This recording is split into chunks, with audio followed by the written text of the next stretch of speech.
isa kang tinapay, malamang brownies ka. Bakit mo siya? Kung isa kang hari, di si King Kong.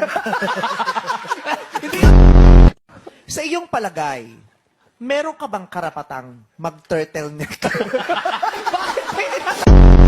Sa iyong palagay, kung sasakaling kita, sinong mahihirap?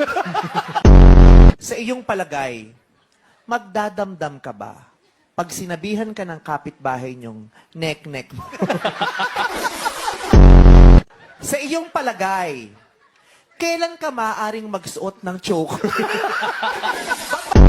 Sa iyong palagay, kung mag-iinuman tayo, may insulto ka ba pag pina-order ka ng long neck? Sa iyong palagay, magdadamdam ka ba pag may nakasalubong kang giraffe? Kung ikaw ay maaksidente, magne-neck brace ka ba? Sa iyong palagay, tama ba ang lyrics na may toes, may knees, may shoulder, may neck? Okay, sa iyong palagay, anong pakiramdam na pagtapos ng baba mo, dede na? Ang tanong, ilang kilo na yung libag?